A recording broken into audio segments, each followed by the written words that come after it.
All right, you already know what it is. Fourth Quarter Boys Sports. It is me, the illustrious one, Professor Lake, in the building, man. Like, comment, share, subscribe. Be a Fourth Quarter Boy for life. Hit the notification icon. Get notified every time I flip out a video. All right, so I haven't done this in a long time. We're going to do a Where Are They Now series edition. And today we're going to talk about Tank Johnson, defensive tackle for the Chicago Bears. So Tank Johnson was born in Gary, Indiana. His father moved him to Arizona when he was 6 years old. He attended McClintock High School in Tempe, Arizona, where he had a B+ grade average. As a senior, he had 21 receptions, 211 yards, 4 touchdowns, 47 tackles, 3 sacks, 3 forced fumbles. Obviously, he played both ways. He was also a 2-time All-City and All-Region honoree. He also played basketball at Pepperdine Prep. He earned All-American honors as a senior. In volleyball, he received All-State honors. I didn't know this about Tank Johnson, but when you start digging into some of these guys' background, you see that it wasn't just football that they were involved with. So in college, he accepted a scholarship with the University of Washington. He was originally recruited to play tight end. As a freshman, he was suspended as a partial qualifier. I'm not sure if that means he didn't make the grades his freshman year or whether he was a Prop 48 player. As a sophomore, he was converted to a defensive tackle. He appeared in 10 games as a backup, making 4 tackles, 1 for a loss. He missed the 5th game against UCLA where he tore his knee. As a junior, he started 11 out of 13 games as a defensive tackle. He registered 25 tackles, 9.5 for a loss, 5 sacks and 1 interception, which he returned for a touchdown, and also 1 forced fumble. He contributed to the defense that ranked 11th in the nation with 97.7 rushing yards allowed per game. As a senior, he started 12 games at both defensive tackle and defensive end.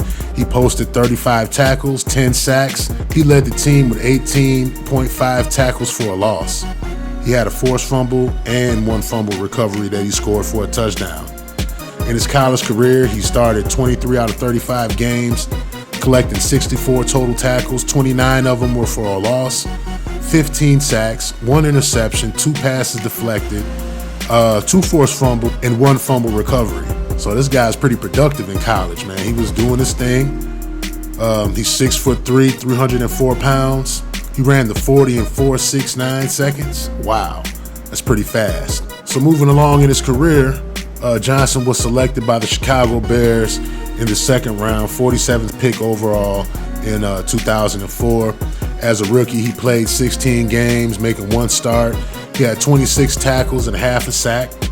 In 2005, he played in 16 games with 4 starts, making 37 tackles, 4 of them for a loss. Sort of a continuation from college. You know, he gets a little bit of time. He's a productive guy.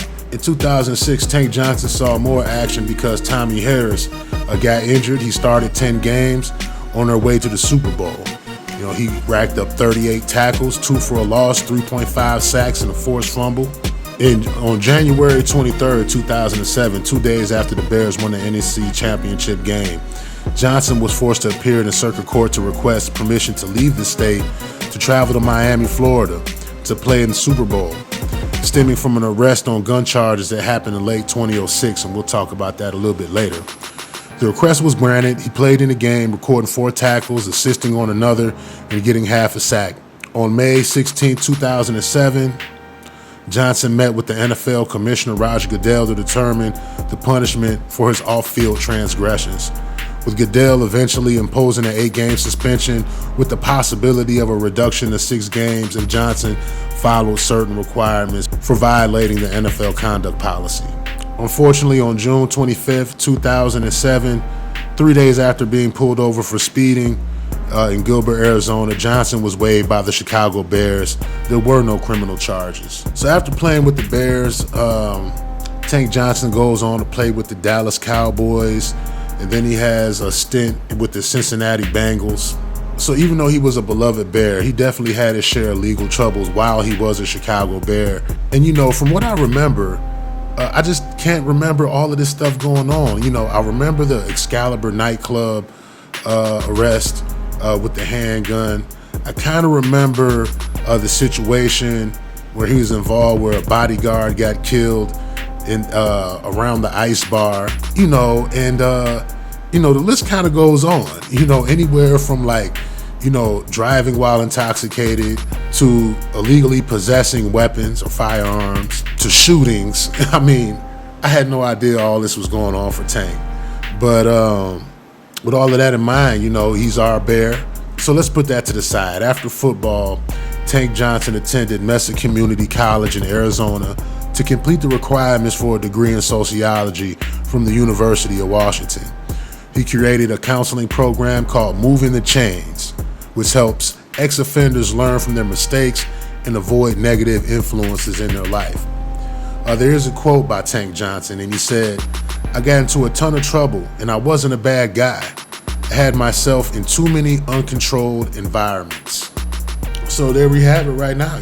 Tank Johnson, defensive tackle for the Chicago Bears, was instrumental in helping the Bears get to the Super Bowl. And, it's a little bit about what happened behind the scenes, why he wasn't a Bear that long, but definitely give you a little bit more insight on life after football and some of the changes that Tank Johnson has made to be on the right side of the law and to, enjoy some of that NFL money. So you already know what it is. Where are they now? Tank Johnson. I am your host, Professor Lake, in the building, man. Like, comment, share, subscribe. Be a fourth quarter boy for life. Hit the notification icon. Get notified every time I flip out a video.